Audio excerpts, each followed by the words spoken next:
O tema desse vídeo é o maior livramento. E ele tem base no livro de Salmos, número 91. Aliás, este é o salmo preferido de muitos cristãos, especialmente porque ele tem lindas promessas e você vai ver. Acompanhe até o final. Para a introdução, eu diria que uma pergunta comum é quando os salmos foram escritos? E a resposta é por um longo período de tempo. Tem muitos autores, desde Moisés, 1047 a.C., até Esdras e Neemias, mais ou menos ali 430 a.C. O livro de Salmos, ele contém a mais rica coleção de orações que a humanidade conhece. Por isso muitas pessoas se identificam com o seu conteúdo. Agora, outra pergunta é para quê? E a resposta é: o livro de Salmos foi escrito para serem cantados. Ele foi o inário do templo, lá do povo de Israel. E depois os cristãos também cantaram os salmos para buscar consolo. Aqui tem uma foto de cristãos sendo torturados e eles cantavam para ter esperança, para ter consolo na fé diante de momentos difíceis. As palavras de esperança, elas serviram como alento para muitas pessoas. Os salmos tratam da realidade humana em situações de sofrimento, em situações de alegria, em situações de confiança e de louvor. Eu diria, é um livro completo. Veja, os salmos eles são mais do que devoção, mais do que apenas liturgia. Esse comentário bíblico devocional é muito interessante. Ele diz a seguinte frase, que ali estão as palavras vindas do coração de homens que não podiam viver sem Deus. Pessoas que se apegaram a Deus de uma forma especial. Bom, quem foi o autor do Salmo 91? Muitos alegam que foi Moisés. Nós não podemos afirmar isso categoricamente, mas eu quero lhe dizer que aqueles que dizem que foi Moisés têm pelo menos 3 evidências para isso. Há alguns salmos na Bíblia que são chamados órfãos, eles não têm o nome do autor. E muitas vezes consideram o autor do salmo anterior como sendo ainda o autor daquele salmo que não foi mencionado o nome. Então, como Moisés é o autor do Salmo 90, muitos dizem que também ele poderia ter escrito o 91 por isso. Segundo, outra coisa, as evidências internas. No texto do Salmo 91, tem expressões idiomáticas muito parecidas ali com o livro de Deuteronômio. E terceiro é a Midrash. Midrash é um comentário judaico. Inclusive é mencionado na Bíblia, se não me engano, em 2 Crônicas 13, acho que 22, tem menção ali da Midrash. E lá na Midrash, que não era um livro inspirado, feitos por judeus, eles comentam a Bíblia e eles atribuem esse Salmo 91 a Moisés. Então, há algumas evidências ali e de qualquer forma eu tenho que lhe afirmar que nós não temos uma definição de quem foi o autor. Provavelmente, então, foi Moisés. Nesse Salmo 91 se encontra ali uma estrutura. É o formato que nós chamamos de quiasma hebraico. Eu vou explicar. Esse é o estilo de poesia da época, lá do tempo que a Bíblia foi escrita.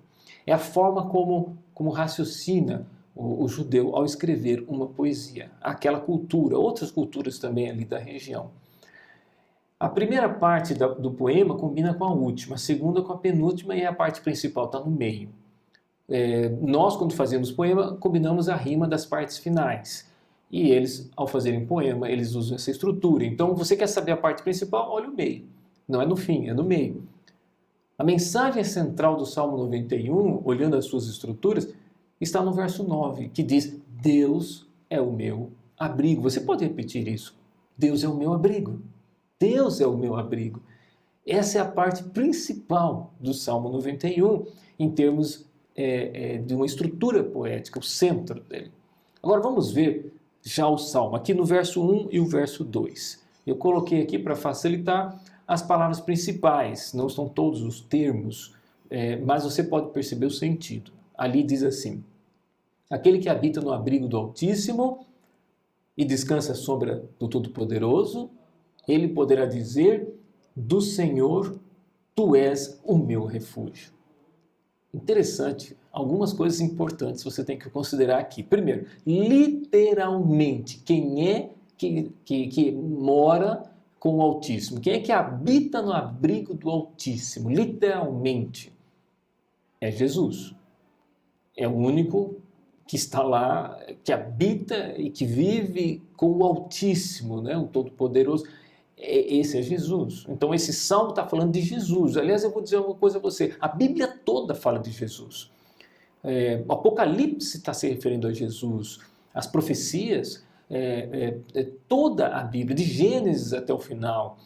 A Bíblia não fala de você e do que você tem que fazer para ir para o céu, embora muitos acham isso. A Bíblia fala de Jesus e o que ele já fez para que você possa ir para o céu. Agora, aqui começa dizendo o abrigo no Altíssimo, né? Habita no abrigo do Altíssimo. O abrigo do Altíssimo é a melhor proteção. Adão, quando sentiu medo, ele fez um abrigo para ele, usou folhas de planta, e era muito vulnerável esse abrigo. Essas folhas não durariam. Deus tem um abrigo perfeito. Deus é chamado nesse salmo de 3 nomes. Elion, coloquei aqui entre parênteses, Shaddai e El-Ré. Elion quer dizer, está ali a palavra, Altíssimo, ou aquele que é o maior. Não há outro igual a ele. Shaddai, Todo-Poderoso. Já está ali dizendo. E El-Ré nós conhecemos como aquela expressão que se refere a Deus como o eterno, aquele que sempre existiu. Olha, esse salmo ele já começa colocando Jesus, já começa colocando Deus, citando 3 nomes para Deus, invocando a presença de Deus, e de repente muda quem está falando. No original, a expressão aqui, no verso 2, é direi do Senhor. Ali está falando aquele, está falando, alguém está falando, de repente outra pessoa está falando. Há 3 pessoas falando nesse salmo. Aqui estão 2. Você vai ver o terceiro no final e você vai perceber como isso é forte. Bom, ele está dizendo, eu direi do Senhor. Diga você também, tu és o meu refúgio. Vamos em frente. Aqui, na segunda parte, já no verso 3, ele o livrará do laço do passarinheiro e da peste perniciosa. Deus te livrará do laço do passarinheiro. Que laço é esse? Quem é o passarinheiro? É o inimigo. E a peste perniciosa é a doença. Esse verso, ele lembra o Pai Nosso. O que o Pai Nosso diz? Livra-nos do mal, Senhor. Agora, se você tem ali os versos seguintes, menção de alguns outros perigos. Você não temerá o pavor da noite. 1000 poderão cair ao teu lado, 10.000 à tua direita, mas nada o atingirá.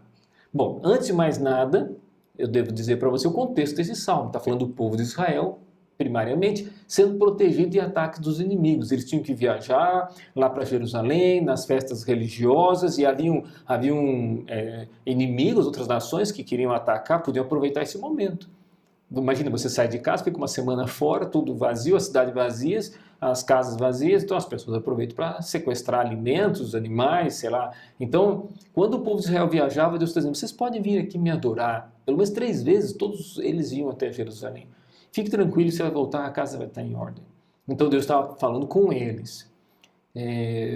Outra coisa aqui também fala de algo psicológico, pavor da noite. O que é pavor da noite? Qual o perigo do pavor da noite? Qual o perigo do escuro? Sabe, alguém diz, tem medo do escuro, mas o que o escuro pode fazer? O que é esse pavor? É um fator psicológico. Eu vejo aqui também uma referência a algo como síndrome de pânico, que às vezes as pessoas são acometidas.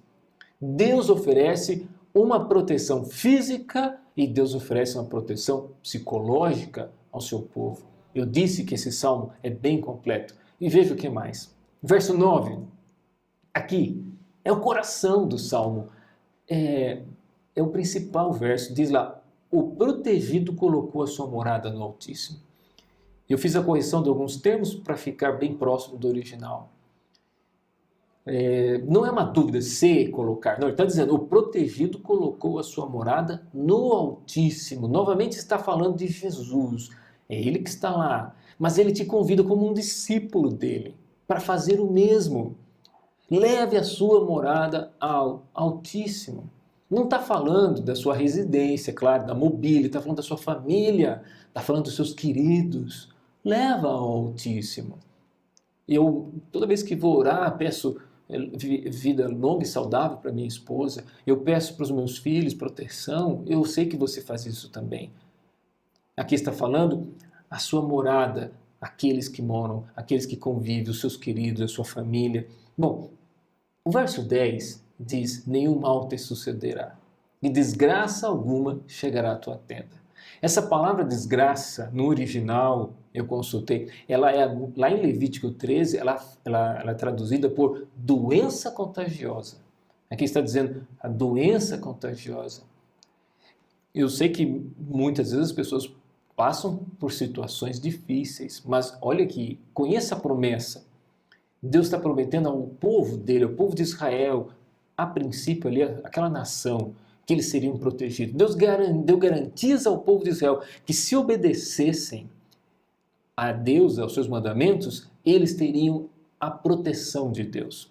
Muitas vezes se afastaram de Deus, Deus dizia: volta para mim, se vocês voltarem para mim, eu vou proteger vocês. E aqui está dizendo: protegerei também da doença contagiosa. Nessa parte, fala das providências. Aos seus anjos dará ordem. Puxa vida! Olha de novo. Aos seus anjos dará ordem a teu respeito. Aos seus anjos, Deus dará ordem sobre você. Para te guardar, eles te sustentarão nas suas mãos. Veja, que anjos! Antes de mais nada, me diz, quem é que dá ordem? Quem que dá ordem é o chefe. Só o chefe dá ordem, né? Quais ordens que o dono do mundo está dando? Ele está dando a teu respeito. Está falando com os anjos.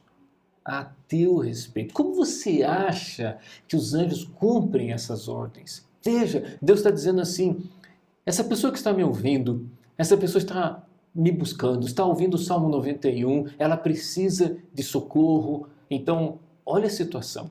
Eu estou imaginando aqui, Deus chega: anjo, vem cá, por favor. O anjo vem: pois não, senhor.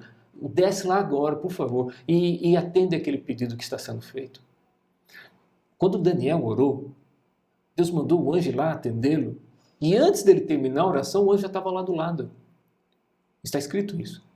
Perceba que quando você estiver orando, Deus estará tomando providência. Às vezes a gente não sabe, nós não conhecemos os bastidores, a gente não sabe o que está acontecendo aí por trás. A gente só vai saber isso no céu, realmente. Os detalhes somente lá na eternidade. Mas você consegue imaginar isso? Deus dando ordens aos anjos a seu respeito, e os anjos cumprindo, correndo, voando a todo vapor, a toda velocidade para lhe atender. Falando disso, C.S. Lewis é um escritor, e outros também, teólogos, que analisaram aquela batalha que teve lá na Bélgica, dos britânicos contra os soldados de Hitler, e eles dizem que naquela batalha os anjos interferiram, os anjos de Deus foram e ajudaram os britânicos a vencer a guerra, porque era decisiva e Hitler estava a ponto de conseguir dominar o mundo. Deus colocou um basta ali. Foram ajudados pelos exércitos de anjos. Bom, eu não sei, não tem como revelar isso, não está na Bíblia, mas uma coisa eu sei. Essa outras situações, e muitas delas, os anjos interferem. E olhe por quê. Deus dando ordem. E olhe em quem, a teu respeito, na tua vida. Deus está conversando com os anjos sobre você. Deus está dando ordens aos anjos sobre você. E eles estão obedecendo. Há muito o que agradecer, não é verdade? Bom, chegamos ao final, não do sermão, mas dessa parte dos textos do Salmo, onde o próprio Deus começa a falar. Lembra que eu lhe falei que tinham 3 vozes? A terceira é o próprio Deus que está falando. São os versos 14 e 16. E ele aqui, como se não bastasse todas as promessas que foram feitas até então pelos autores, por Moisés, aqui Deus menciona mais 7 promessas. Logo de cara ele diz assim: a quem são essas promessas? Ele me amou com apego. Aqueles que amam a Deus. Essas promessas, está falando de você, aqueles que se interessam pelas coisas de Deus, aqueles que amam a Deus. E olhe, não é qualquer amor, não é da boca para fora, não é mais ou menos. Aqui está dizendo com apego. O original fala com atachado, conexão, com apego, conectado. Aqueles que amam a Deus abraçam, não estou dizendo aqueles que são perfeitos, aqui está dizendo aqueles que amam a Deus. Lógico, buscamos a perfeição, mas nós somos pecadores, não é verdade? Então Deus está dizendo, Pedro, você me ama? E está falando agora para você, você me ama, então eu tenho promessas para lhe oferecer. Olha aqui, primeiro, eu o livrarei, promessa de livramento. Segundo, eu colocarei um alto retiro. Um alto retiro é um local que o inimigo não pega. E aqui eu não escrevi, mas por quê? Ele diz assim, porque você aprofundou no nome de Deus. O que é o nome de Deus? É o caráter de Deus. Porque você se aprofundou no caráter de Deus. Então ele está dizendo, eu vou te colocar num local seguro, porque você está me buscando. E terceiro, eu responderei. Você não vai ficar no vácuo. Deus vai dar resposta à sua oração. Nem sempre é aquela que nós tanto queremos, mas uma coisa é certa, ele não vai omitir. Não é uma mensagem que você escreve para alguém e a pessoa lê e não responde. Não é você não será desprezado. Deus está dizendo, eu responderei. Quarto, eu estarei com ele. Eu estarei com ele na angústia, nos momentos difíceis. 5, vou cobri-lo de honra. Não é uma honra humana, não está dizendo aqui dinheiro, aqui não está dizendo apenas coisas passageiras que o ser humano pensa, mas aqui está dizendo num sentido completo. Eu vou lhe conceder honra. Eu sei que às vezes nós fazemos tanta coisa que ficamos desonrados, mas Deus está dizendo isso. Eu lhe concederei honra e também lhe darei vida longa. Finalmente, o verso 7, mostrarei a minha salvação. Moisés soube muito bem o que é isso, salvação. Ele morreu, ressuscitou e foi levado ao céu. Lá no céu ele entendeu bem mais, depois foi até Jesus, lembra, na transfiguração. Moisés, ele foi o autor desse salmo, ele entendeu o que Deus estava dizendo aqui posteriormente. Eu lhe mostrarei a minha salvação. E sabe, Deus quer fazer isso para você. Sabe o que é salvação? É aqui que eu estudo os termos originais da Bíblia, no comentário de Strong. A salvação, a palavra salvação é uma referência à cura. Eu lhe mostrarei a minha cura, uma referência a livramento de perigos e é uma referência à provisão. Eu vou sustentar você. Quando Deus diz, eu vou te salvar, Ele está falando de uma coisa do futuro, mas também está falando de uma coisa do presente. Não é só no futuro. Deus também está te prometendo muitas coisas para agora. Veja, amigo, Satanás, ele fez uma aplicação errada. Ele colocou Jesus naquela parte mais alta do templo, vocês se lembram desse episódio, e ele até disse uma coisa, ele falou, se você é o Filho de Deus, jogue daqui para baixo. E depois citou esse salmo, porque está escrito lá no Salmo 91, ele dará ordem aos seus anjos, lembra a seu respeito. Então Jesus respondeu o quê? Jesus disse, não ponha Deus à prova. Jesus recusou a aplicação que o inimigo fez, de pegar o salmo como se fosse um abuso de Deus ou um amuleto. Muitas pessoas deixam a Bíblia aberta no Salmo 91 na sala, até cria poeira ali e fica amarela a página como um amuleto de boa sorte. Não estou criticando, eu respeito a confiança que muitas pessoas depositam de acordo com a sua compreensão, mas eu estou querendo dizer que Jesus ele deu uma aplicação mais profunda. Ele levou o assunto para um aspecto espiritual.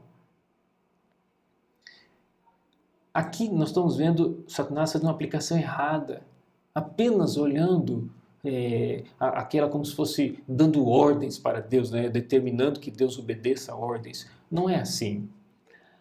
A aplicação primária desse salmo foi o povo de Israel. Primeiro o salmo foi escrito para aquela nação, é uma aplicação literal. 10.000 caíram à tua direita, tu não será. Era um exemplo, né? É uma referência à guerra daquelas nações contra o povo de Deus no Velho Testamento e Deus prometendo que eles seriam protegidos nas batalhas.